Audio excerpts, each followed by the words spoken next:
The broadcast is now starting. All attendees are in listen-only mode. Hey everyone, it's Phil Frost from Main Street ROI, and I have Mordy Oberstein from RankRanger here with me today, and we are going to present the death of old school SEO and the 5 new rules to follow. Welcome, Mordy. I want to thank you and the RankRanger team for organizing this. Sure, pleasure. There is some housekeeping. If you're new to GoToWebinar, there's a questions box. You can type questions in like John just did. John asked, will we get copies of these slides? And you will. And we're recording it, so you'll get the video replay as well as the slides. I always recommend you turn off distractions like your email and your Facebook. And I have a couple quick polls just to get a sense for who's on the line today. So on your screen, you'll see a question. Are you currently working with an SEO agency or a consultant? Yes, no. And the third answer is we are an agency or I am a consultant, in which case I see a lot of folks are falling under that category. We do have a lot of agencies and consultants who come onto these trainings. Close that down in 3, 2, 1. Interesting. Looks like 50% of people online are members of agencies or are consultants. Second question here, just to get a sense for the size of your SEO campaigns. And the question here is, what is your current or anticipated monthly SEO budget? You can see the different ranges. Like most of our trainings, looks like majority are less than 500, and then about 20% over 3,000. Pretty sizable account. Let me close that out. Looks like over half have voted. And the last question here,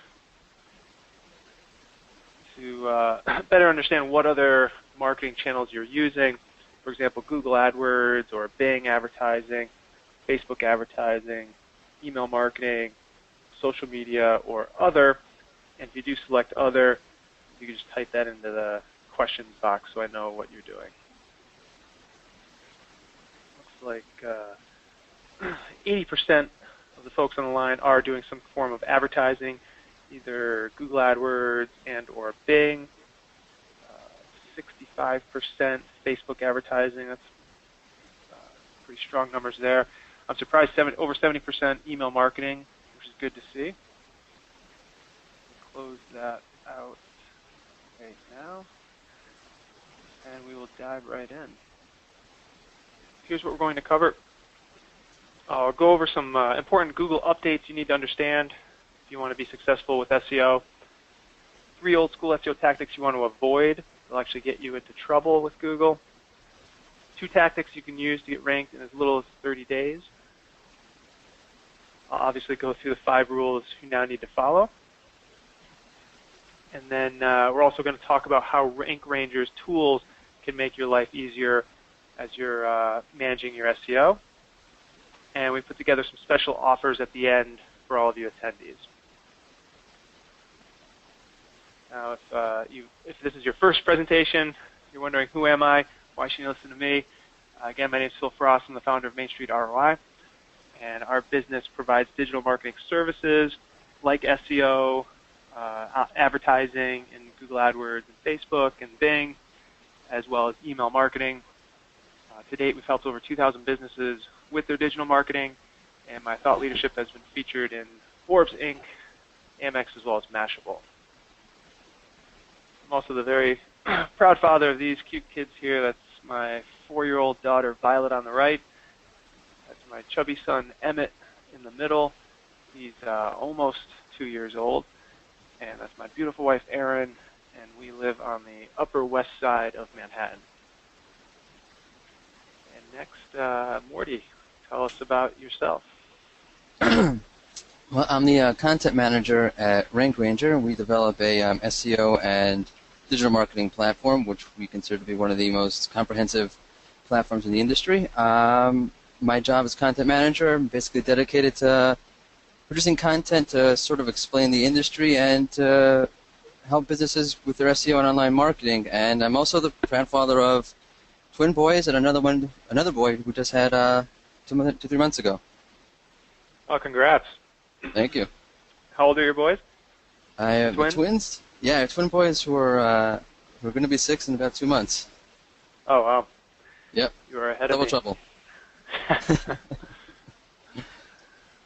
All right. So in order to understand SEO, I think it's important for you to have a good foundation as far as kind of where SEO has been, and that way you can avoid a lot of the what I call old school mistakes, and we'll get to those in a minute. So way back in the day, there was a search engine called Alta Vista, and back then SEO was pretty simple because of the way the search engines worked. They just looked at how many times a keyword was mentioned on a page, and if your page had that keyword more times than other pages, you would naturally rank number 1 in that search engine. So it's pretty easy to do SEO. The problem with that is it was very easy to trick the search engines, and because of that, the search engines were full of spam. If you remember, the search engines were constantly fighting and trying to remove spam, and especially porn, from showing up from just completely irrelevant search phrases. So then Google came to market around 1998, and they were using a different algorithm.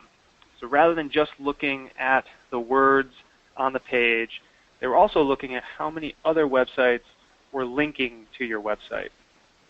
And you can think of a link to your website like a vote in your favor. So if you have more votes, you will naturally rise higher in the search results. And just that simple twist to the algorithm really cleaned out a lot of the spam that these other search engines were having trouble with. And because of that, Google really had the best search results. It was the most user-friendly. It was given the best websites at the top of the list. So Google became the best search engine and really hasn't looked back since. And a key takeaway here is that the vast majority of Google's revenue actually comes from people clicking on the ads in the search results. And that those are Google AdWords advertisers. Whenever you do a search, there are advertisers. Now there's typically 3 to 4 advertisers right at the top of the page. People click on those ads, and that's how Google makes money. And Google makes the majority of their money from those ads, and because of that, they need to make sure they're always showing the best search results possible, or else people will lose trust in Google, and they'll go use another search engine like Bing or any of the new search engines that pop up. So spam is a real threat to Google's business model. They'll lose a lot of business if people lose trust in Google, and that's why Google hires some of the smartest people on earth to work on their algorithm and make sure that no spam is showing up in the search results.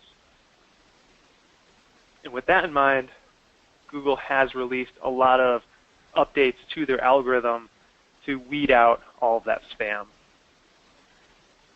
And I'll cover some of the most notable updates. One of the big ones was the Panda update. That was to get rid of websites that were giving users a bad experience. And that could be low-quality content on their sites. It could be that their site was hard to navigate because the navigation was not very intuitive. Whatever it was giving users a bad experience. And again, that's a threat to Google's business model, so they came up with this Panda update to make sure the websites that are showing high in the search results are giving users a really good experience with high-quality content, easy-to-use websites. Next update was what was called the Penguin update, and this relates to really the core of Google's algorithm, which is looking at the links from other websites to your website. When you think about that, that you need a lot of links, then the natural, logical next step is to go out and get a lot of links to your site. And businesses took that kind of to the extreme, and they started to build blogs and all these fake websites that only existed in order to link to their main website. And that's kind of a spammy tactic when you think about it. Google caught on to that. They released this Penguin update to try to weed out the websites that really don't belong on the first page. And the only reason they were on the first page was because they were getting links from these fake websites. Next big update was Google+. Google invested a lot into Google+, which was their social media platform. It's their answer to Facebook. They kind of invested in it, changed their focus, and then more recently they have reinvested and are really switching gears and trying to build that back up. And that highlights what I believe really is a signal that social media will eventually play a bigger and bigger role in SEO. The last one I want to highlight here is Hummingbird. This was Google's way of dealing with contextual, people searching using their voice on mobile phones. Google needed to figure out context and synonyms to be able to understand this new way of searching, and Google came up with this new algorithm, which they coined the Hummingbird update. And Google now understands the context. For example, if you do a search, best food nearby, Google knows you're actually looking for restaurants near your location. And for humans, that's very easy to understand. But when you think about a computer program, you actually need to interpret that best food nearby. You're not looking for a page that necessarily talks about food. You're looking for actual restaurants. And now Mordy can talk about a RankRanger resource here that gives additional information about Google algorithm updates. I'll just load up this slide here. Sure, thanks. Well, basically what we do is we track all of Google's algorithms. Piggybacking off what Phil mentioned, there are algorithms that Google will update you on. They'll sort of let you know that they're happening. But Google releases about, according to Google, about 1,000 changes every year. So that means that most of the things that are changing, most of the algorithm updates are unannounced. You don't know they're happening. So we track rank fluctuations, and we're able to see when there is an algorithmic change, a shift going on. We see more fluctuations. We're able to present to you that there has been an algorithm update, and we'll update you on whether or not it's a significant update, whether or not it's more speculative. And even though Google has neither confirmed nor denied it, we have a whole page dedicated to letting you know when those updates have occurred. It's important from an SEO perspective because if you're seeing a change in your rank, it could be explained because there has been an algorithm update that's impacted you. So it's important to keep up to date on what's going on and to look into why your rank has changed in conjunction with Google's updates. In our reporting itself, you can actually insert when there has been an update that we've reported on so that you can report to either internally or externally any significant changes that correlate to an algorithm update, even though it's an unofficial or unannounced algorithm update. Back to you, Phil. Thanks. Okay, great. And then you can just click on that link. You will get a copy of these slides. And that page is very extensive, lists all those algorithm updates. And as Mordy mentioned, you can take a look at any fluctuations in your traffic and rankings and see if that corresponds to a big update, because then that will help you pinpoint any potential problems you might have. Okay, as promised, I want to cover some SEO old school tactics to avoid. The first one here is related to that Panda update that I mentioned, and you want to avoid over-optimizing your web pages. So what does that mean? In practice, it really means writing naturally. The days of writing for search engines are really over. You really want to have the mindset that you're writing for your prospective customers, not for Google. So you want to write naturally. You don't want to be just unnaturally stuffing keywords on your pages, so avoid keyword stuffing. Aim for more content, especially for more informational pages on your site. The more content, the better, because, again, that's going to satisfy Google's users, and that will give you the best shot at ranking high if you're satisfying Google's users. And ultimately, it comes down to providing the most valuable information on your particular site versus the other sites. Because, again, Google needs to be showing the best search results so that they can continue to make money and continue to be the most popular search engine. And to do that, they scour the internet to find the most valuable information and put that on the first page. So that's really the goal with SEO, making sure the content on your site is the most valuable, and you're writing it for that end user, not just for Google. And then RankRanger actually has a tool for you to analyze what's called your on-page SEO, or the elements on your particular page. So what we do is, well, basically what Phil said is, if you want to optimize your page to make sure that you're going to rank well on Google, there are certain technical elements and certain content elements that you sort of need to keep in mind. And what we do is we've created a tool that breaks it down element by element. It goes through your page title. It goes through, and if you're stuffing content, stuffing keywords the way Phil just described, we'll let you know that, yeah, there's keyword stuffing and Google's not going to look highly on that. You might want to change that. All these various elements, the title, to the heading, to the meta description, we'll let you know how you're doing. We'll let you know if there is a problem, how extensive is the problem. Is it a hard fix? Is it an easy fix? Is it critical? Is it something that you have to fix? Or is it something that it's minor? If you have time, great. If not, everyone has their priorities. We'll also give you recommendations of how to go about fixing it. That's sort of capitalized by an overall score. So there are so many different elements that go into how Google looks at your page when it wants to put it on a SERP, ranging from the actual readability of your content to whether or not it's mobile friendly or not.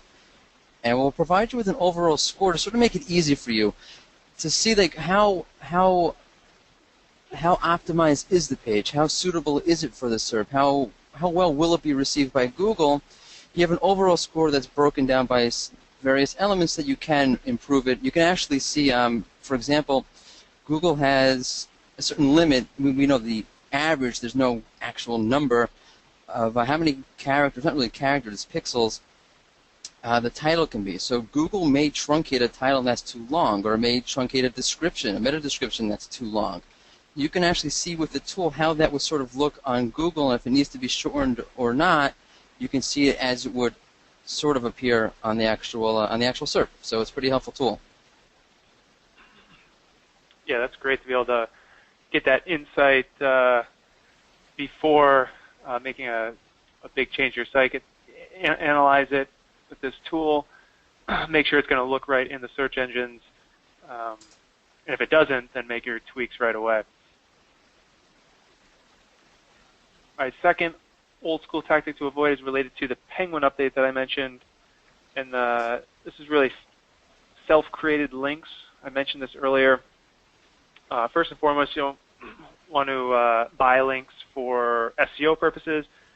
If Google finds that you are paying for links, they will devalue with your rankings.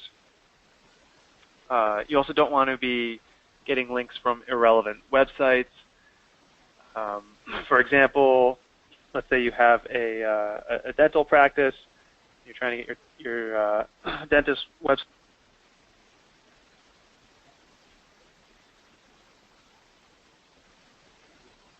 website. So yeah, relevant like those, there's really no connection there, and you're just taking that link for SEO purposes. It's really not a real link.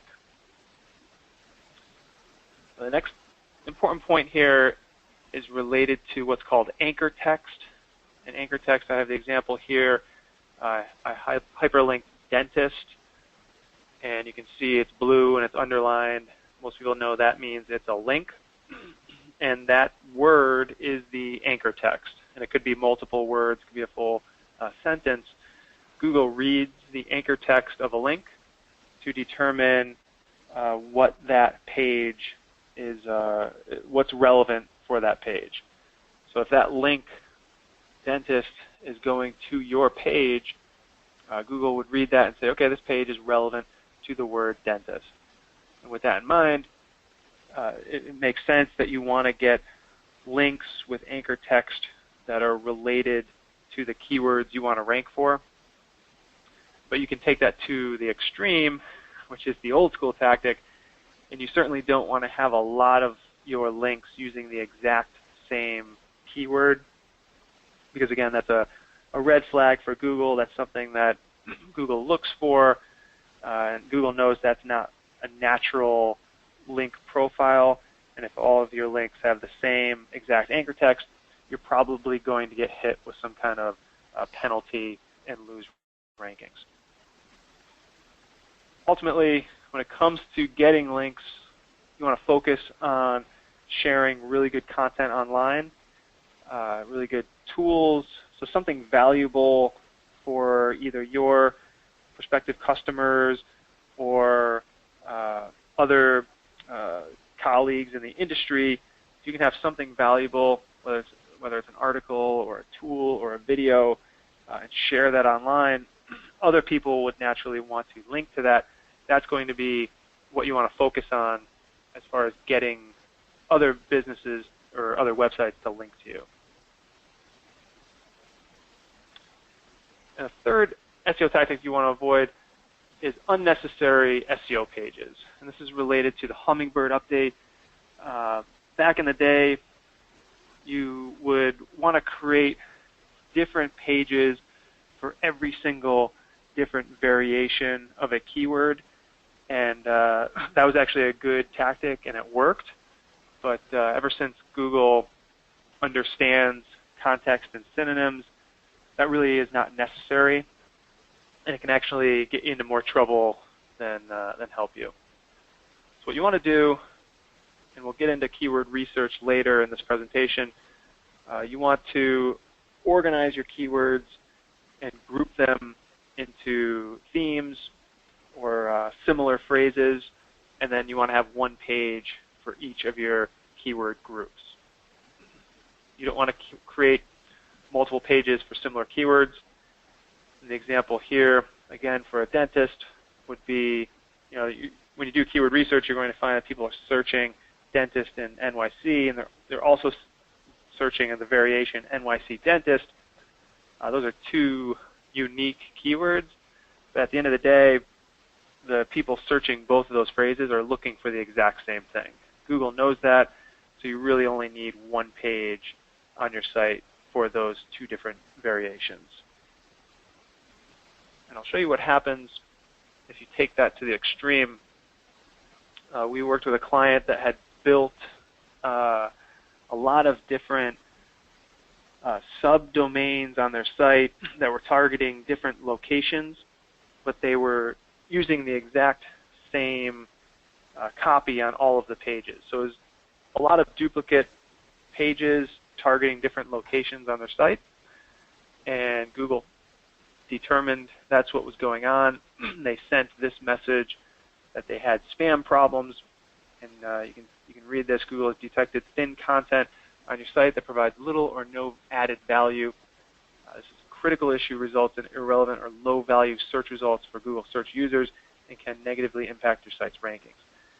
So if you go about that strategy of creating a lot of different pages just for SEO purposes, and you take a shortcut and you're using low-quality content or just duplicated content, you will get a message like this, and you will have to tell Google, you'll have to clean that up and then tell Google, hey, I did clean this up, for them to put you back into the search results.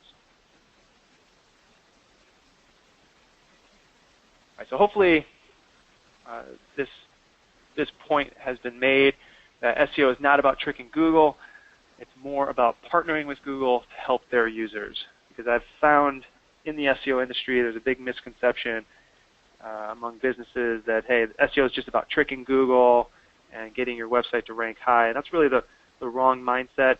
You want to have the mindset of just helping Google show the best information in the search results, because that's in their best interest. They're trying to make more money. They want their users to get the best information, come back to Google and keep clicking on ads. So you just want to make it really easy for them to know that you have the best information, and then make it easy for them to show you on the first page. And we're going to walk through how you can do that in this section here called the 5 rules you must follow.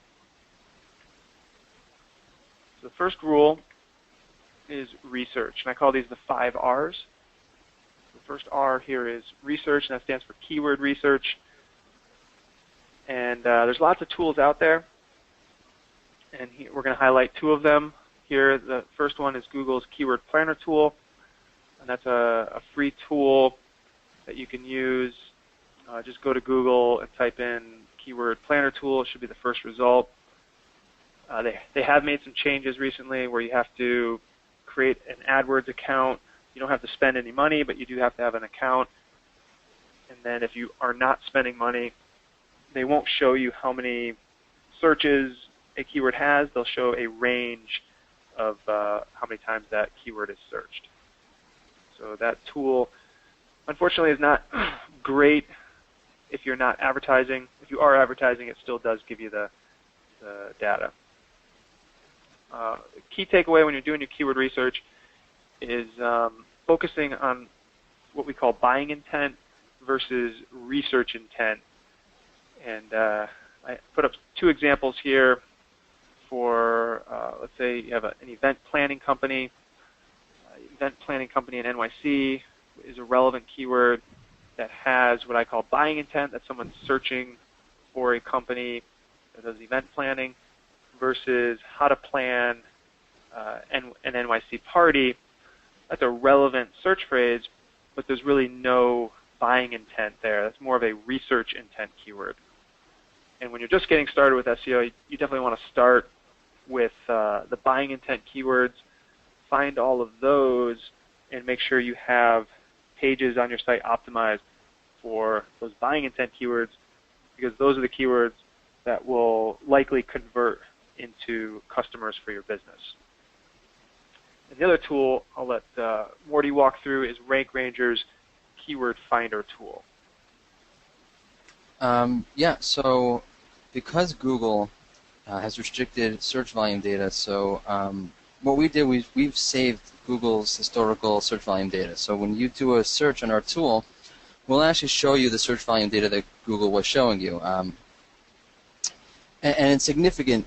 You know, it's almost a little bit silly, but I found this relevant to product listings. I mean, really anything, but synonymous terminology, in common parlance, it may not make a difference, but when it comes to Google and when it comes to search, there are certain synonymous phrases where one has a very high search volume and one has a very low search volume. So using that search volume data can be a significant change. I mean, I personally, as a content manager, every title, every H2, every post that I put out, there are times where I'm really varying my content to match what the search volume data shows me from the Keyword Finder tool.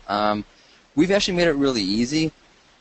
There are custom filters that you can use on our tool that they allow you to filter by phrase. You can remove certain phrases. For example, let's say you're creating a page about hotels, and you don't want to have anything on your page about a cheap hotel. You're going really high class. You can do a search that eliminates from your keyword research results anything that has to do with cheap hotels. Just by way of example, You can search for search volume data. You can search by cost per click. If you're planning on running an AdWords campaign, if you want to target a highly competitive cost per click or one that's not so high, you can search your keywords by the cost it would cost you to run. You can also see aggregate data to get a sense of the phraseology that you're using. What's the overall search volume for all queries related to that search phrase, to all CPC related to that phrase? What's the average? If you're going to pick a keyword that, as let's say, a cost per click of $2, what's the average for all keywords related to that phrase?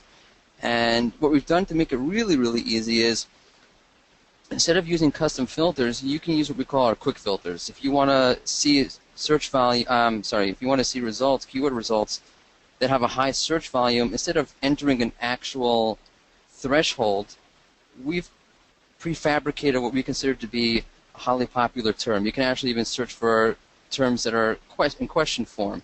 You can search for long-tail keywords, short-tail keywords. You don't have to enter. You could, if you want to, a particular number. You only want keywords that are 4 words or greater, or you can use our quick filter that we've prefabricated a threshold for you.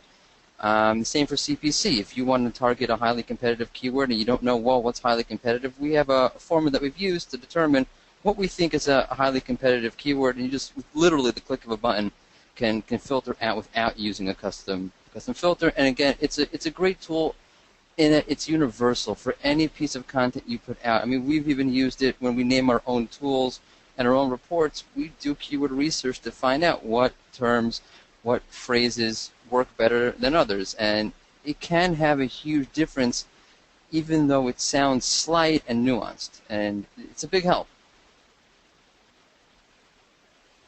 And I'll hand it back to Phil. There's the actual tool. You can enter. In this case, you're searching for keyword phrase that contain the word online and courses together. You do not want keywords that contain the word free. You want an average CPC that's greater or equal to $3.25, and it has to have a search volume of 500. And again, if you look right below that, instead of using those custom filters that way, if you don't know or you're concerned, I don't know what kind of search volume I'm looking for, what CPC is competitive or is not competitive, we have the quick filters right below it to sort of make it easier for you to sort of simplify things and streamline things with the click of a button. All right, great. So the next R is relevance. At this point, if you use the Google's Keyword Planner tool and or RankRanger's tool, you'll have a list of keywords. Again, group those together. Now you need to make your page relevant, or need to make your website relevant to those keywords. That's really marketing 101. You want to match the message on your website to what the market is searching for.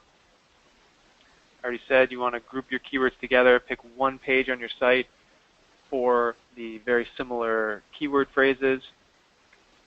And the main elements that you want to edit are your title of the page.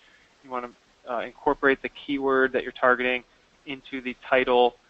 And if you're familiar with HTML, that's the title tag right there in parentheses.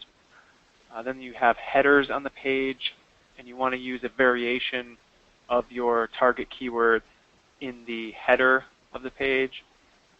And then lastly, there is the body copy. And I already mentioned you don't want to be writing the body copy for Google.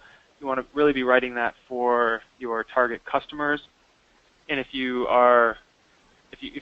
done your keyword research and you grouped them by similar phrases, similar intent, then the page that you have on your site is naturally going to be about those keywords, and you'll naturally incorporate the keyword onto the page. So you will have the keyword if you do this correctly, but you don't want to be really thinking about the fact that you're writing for Google.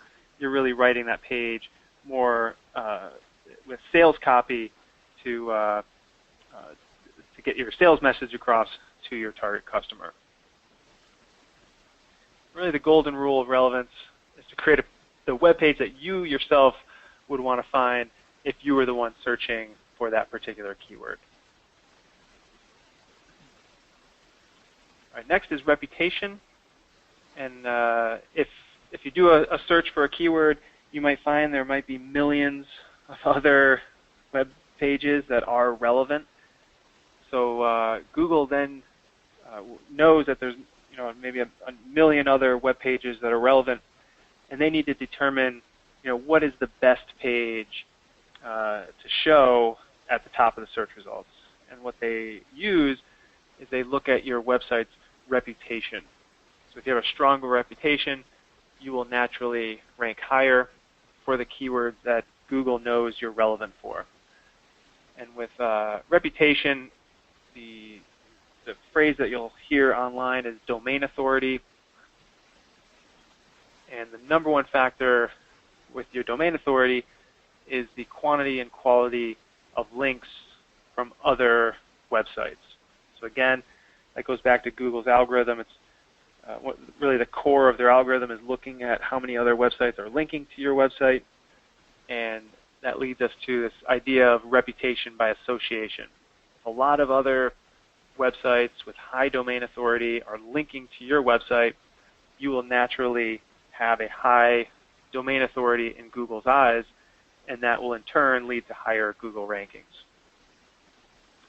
And again, I want to emphasize this point. You want to focus on attracting links versus trying to buy them or create them yourself. Because after the Penguin update, if you try to create the links yourself, that will tend to do more harm than good. Here are a couple tools that Mordy will highlight to analyze your domain authority. So we have a few ways of monitoring your domain authority and seeing really seeing the muscle of your site and how far of a reach you have. The domain analysis report and domain impact report are sort of the flip sides of each other, and that they show you your muscle and your competitor's muscle. Basically, domain analysis, you can go through your site. You can actually look at your competitor's sites on a one-by-one basis to see how many pages of Google indexing, what's your Alexa rank score, how many backlinks do you have in Majestic or Ahrefs, how many pages are referring to you, if out of those links, are they do follow or they not follow links. And you can really get a sense of how authoritative is my site, how powerful is my site, and how powerful is my competitor's site. The domain impact report is the same thing, except it gives you a really easy, quick snapshot of how you compare right next to your competitors, so you can see where you stand with things. Links are the bread and butter of authority, so we have a whole a link manager, and it's a really easy, simplified visual way to see your links. You can enter any link that any backlink you have into RankRanger, and with that, you can track the source of the link. You can track whether it's paid or not paid, and that's really significant in of itself. If you're running, let's say, a PR campaign, you've released a press release, and you've paid good money for it, well, how many links are you getting from that? What's the cost per link, basically? And you can track it. You can enter those links, and you can create a profile for that particular press release, and you can see how many links you're getting from that release and what it actually costs you to get those links. And you can see you can profile by link source. So if you see that every time you produce a piece of content or every time you run a new promotion or whatever it is, there's a certain site or certain two sites, whatever it is, that are always constantly linking to you. And we've actually used that to build relationships. When we've seen a site that consistently links to our content, you can reach out to them. And one of the big things that our link manager offers you is you can also see the source of your links by country, geolocation. So if you're targeting, let's say, the UK with your content, with your promotions, whatever it is, and you're getting all your backlinks from the United States, it's a signal to shift a little bit, and it really gives you insight and good information to sort of navigate and guide you towards how to promote and how to distribute your content. I think in the next slide you can actually see a shot of the link manager itself. I'm sorry, this is the domain analysis report. So here, again, it's your Alexa score. It's how many pages are indexed. It's your backlinks for Majestic with Ahrefs and with Moz. And again, you can do this with your site, or if you're tracking competitors, any competitor you're tracking, you can get this information. Thanks. here's the sorry, that's the domain impact. right. That's the competitive analysis. Right. So again, your site is listed here, and any of your competitors are listed here. And again, you're seeing how many pages are indexed, how many backlinks you have on Moz, how many on Majestic or Ahrefs, and how many pages are referring, and how many no-follow links and how many redirects you have versus your competitors, and you can get a solid, quick, easy glance of how you're stacking up in your authority versus your competitors. And I believe the next slide is the link manager itself, and those are all the links that you've entered. You can either choose or not to choose to enter a link. If you're getting someone is linking to you and you don't really care, it's your choice what to enter and what to track. And one of the big things that we offer is that someone can link to you. It's sort of like Twitter. They can unfollow you also. They can kill that page off. So yeah, you got that link. That's great. But is that link still live? And we'll let you know if they're valid links, if they're not valid links, and all the way at the bottom you'll see the geolocation of out of all my backlinks, where are most of them coming from? What country? Where should I be focused on? What market? And it's really valuable information for you. Yeah, that's great. All right. As promised, I want to take a quick break from the 5 steps and go through 2 tactics to get ranked in as little as 30 days. I will be quick with this. The first one is called Piggyback SEO, and now that you understand the first 3 steps with making your web page relevant and having a strong reputation, this will make sense. What you're going to do is publish content on other websites that already have a strong domain authority. And if you put your keyword in the title of that article, that will make it relevant. And if you have a relevant page on a website that has a high domain authority, you have a good chance that will rank high in the search results. Here's an example. This is an article that I wrote and published on kissmetrics.com, and that's a site that Google trusts, knows, likes, and trusts. It has a high domain authority. You can see the keyword here, how to create a Google AdWords campaign. That's actually what the title of the article is. So it's a highly relevant article that took care of that, and then it's on a site that has a high domain authority, and that's why the time when I took the screenshot, it was ranking number 3 in Google. And then it's not just for that exact keyword. Here's a different variation, just Google AdWords campaign. Again, it's ranking 3, just below Google's own domain. So that's Piggyback SEO. The second tactic you can use, especially if you are trying to attract local customers, clients, patients, you definitely want to get set up in Google My Business and take advantage of what's called local SEO. You can see some of the stats here. 20% of searches are local, 40% of mobile searches are local, and 97% of consumers search for local businesses. So there's a ton of opportunity here. What Google is doing for these local intent type searches is they'll show the map on the first page, and then they show Google My Business listings underneath the map. So it's not really ranking your website, although your website does play a role. You're really ranking your Google My Business profile. And it's really the same 3 steps. You've got your research. You want to use a keyword tool to find relevant keywords. You need to make your page relevant, in which case with Google My Business, selecting the right categories.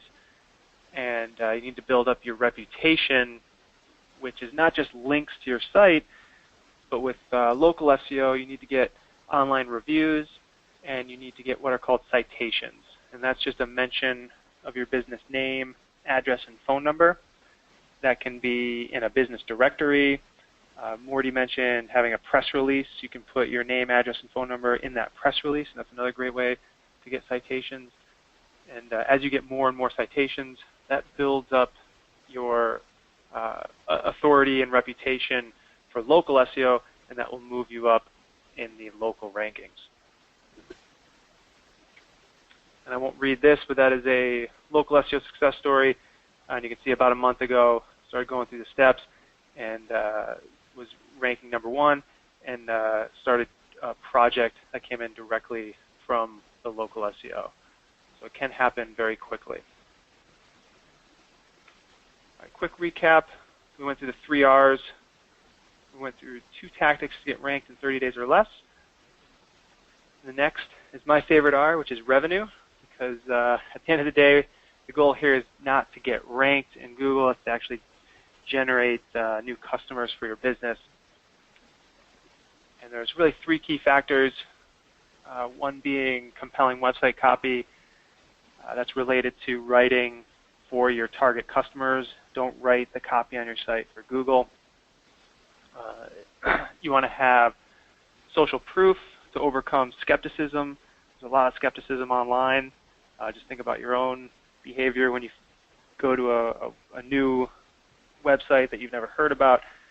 You're probably going to be extremely skeptical, so you want to see a lot of social proof. And then CTA stands for call to action. You want to have a strong call to action on your website, whatever that is, to call you or complete a form, whatever that next step is. Second key factor is having a lead magnet. For a lot of businesses, that could be a free report that you offer on your site, or it could be a coupon that you offer, some kind of discount. And the goal here is to collect email addresses, because the vast majority of your website traffic is not ready to buy right when they land on your site. But if you can have a way to get their email address, you'll capture more of those visitors, get them into your pipeline, and then you can use email marketing to follow up and nurture them until they are ready to make a buying decision. And then the third factor here is that you're actually targeting keywords that are searched by your prospective customers. And that's related to the first step that we walked through, which is keyword research and focusing on those buying intent keywords. And last but not least, you want to be tracking your return on investment. And you can use Google Analytics. That's a free tool to track your traffic. And then, Mordy, maybe you can touch on the KPI tracking in RankRanger.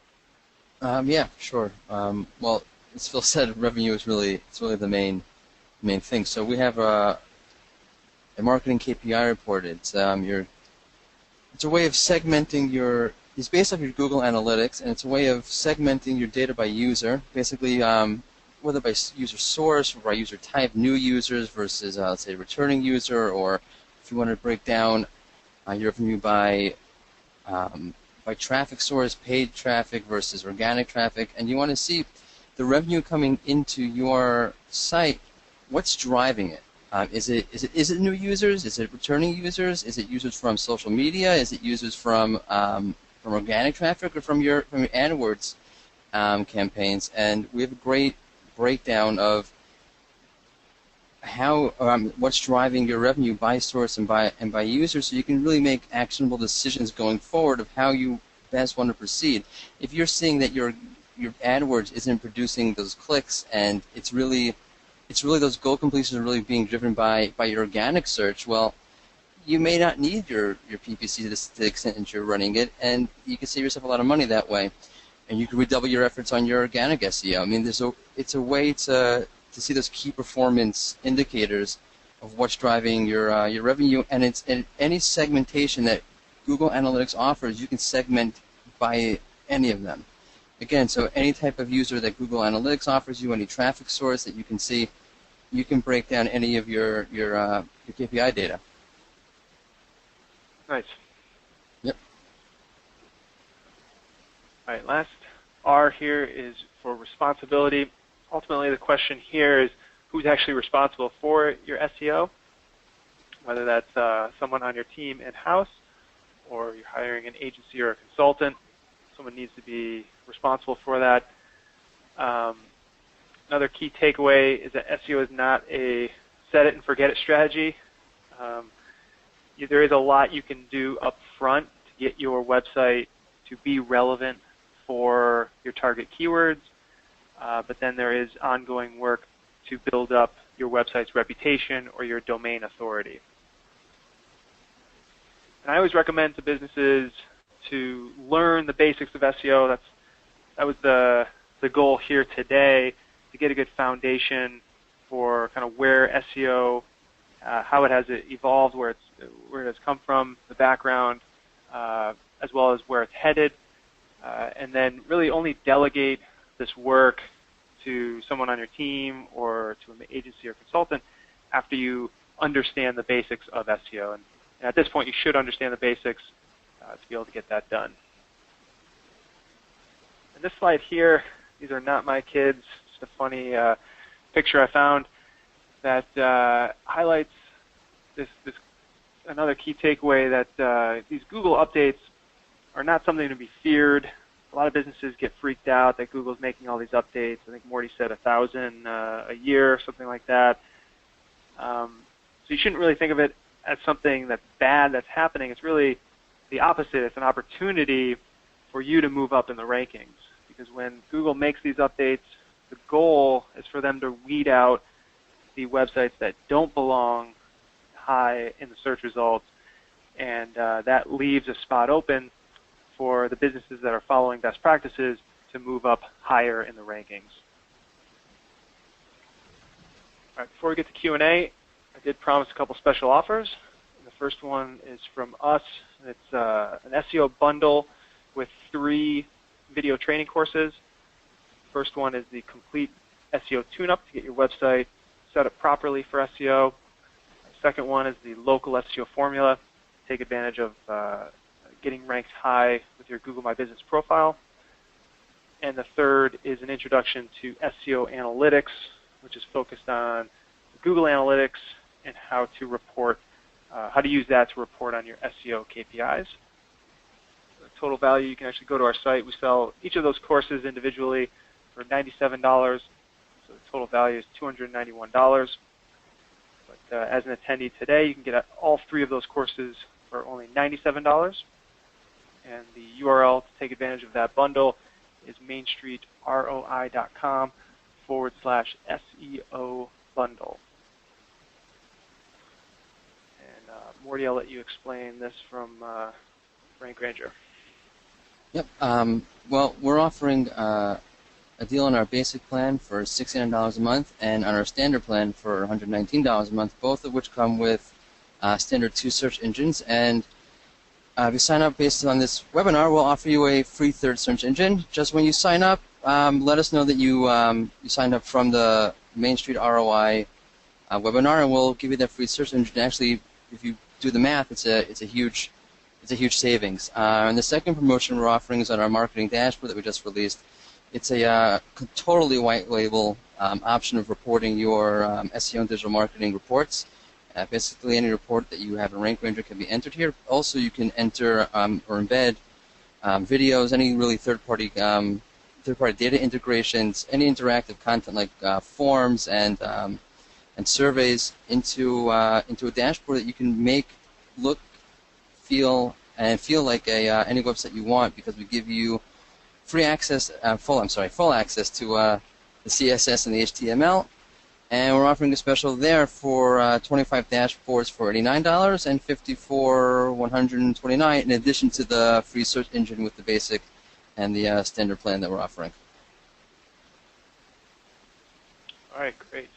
Let me jump to the questions slide here. So if you do have questions, you can type those right into the questions box.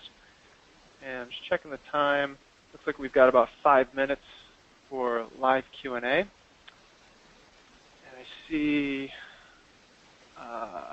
Hillary said they actually changed it to where you have to have an active campaign to use the tool. And I believe Hillary's talking about the keyword planner tool. And the last time I checked, I think it was about a week ago, you can create an AdWords account. It's free to create that. I think you do have to enter a credit card, but just don't actually turn on any ads, so you don't have to spend any money. And if you do that, you can then go to the keyword planner tool and still use the tool. But again, if you're not advertising, the data will be ranges like 0 to 10, 100 to 500 searches, stuff like that. It won't give you exact search data, but you should still be able to use the tool. Or you can use a tool like RankRanger, which does get access to the data regardless of an AdWords account.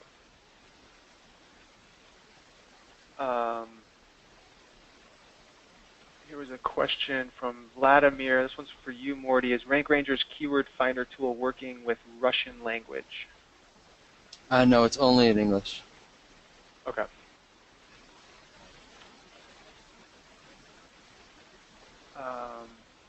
Jack had a question that just came in. Any single campaign tools coming from RankRanger? So what was the question? Any single campaign tools coming from RankRanger? I believe Jack is referring to the fact that you just mentioned the white label marketing dashboards. But Jack, correct me if I'm wrong. Are you talking about whether RankRanger has a tool for just a single business looking to do SEO? Yes, you just clarified. Yeah, we absolutely do. I mean, part of our big focus is not just on enterprise customers, but we particularly focus on both those enterprise customers and your in-house SEO, and we have options for both. So we have a lot of options geared towards in-house SEO, and you can take advantage of either the starter. The basic plan that we have there with the free search engine, or if you go to our site, you can also email us with for a custom plan. If a particular number of campaigns that you want, or keywords that you want to track, we're happy to help and to customize to whatever you need, really. Okay. Some more questions flowing in here. Let's see. This one was from Gregory. It looks like you asked this a couple times. For anchor text, will you get penalized for using the same call to action anchor text on each page? For example, book now or call today. No. So to clarify anchor text and how Google's using it and how I was talking about it, I was referring to other websites linking to your website and having the same exact anchor text. And when you think about that, the only way that would happen is if you're actually going out and creating those links yourself. That would never happen naturally. Google knows that. So you just need to be a little bit careful when, let's say, you published an article on another website, because that would be one way to get a backlink, and you hyperlink a certain anchor text. You don't want to do that same exact anchor text and go out and get other links on other websites, because if you have the same exact anchor text, that's a red flag for Google. That was my main point there. Frank asked a question for Mordy. Is RankRanger's offer for 25 dashboards intended for an agency to use for 25 different clients? Well, it's 25 different dashboards. In other words, so I mean, you can use it for either internal or external reporting, but it's 25 dashboards you can create. I mean, you can create multiple dashboards for one particular client for whatever reason, or you could do one for each client, and it's really up to you. But it's for the number of dashboards themselves. Okay, it looks like there are some other questions, Mordy. We'll shoot you over the list here, and I'm sure you'll want to follow up with some of these folks that are asking more specific questions to your offer. Yep, we are out of time, but if you do have questions after this webinar, feel free to email info@mainstreetroi.com. Mordy, is there an email, or should they just go to your website to reach out to you guys? They can go to the website, or they can email service@rankranger.com. It's service@rankranger.com. Okay. Yep. So, Mordy, I appreciate you taking the time. No, Mordy pleasure. is actually I appreciate you. in Israel. He's calling in from halfway across the world here. Back and forth between New York and Israel. It's currently working with the development team, so it's fun to be back and forth. Yeah, again, I appreciate you taking the time, and thanks again to RankRanger for organizing this. No, All right, pleasure. everyone. Thank you very much, Phil. Yeah, take care. Enjoy the week.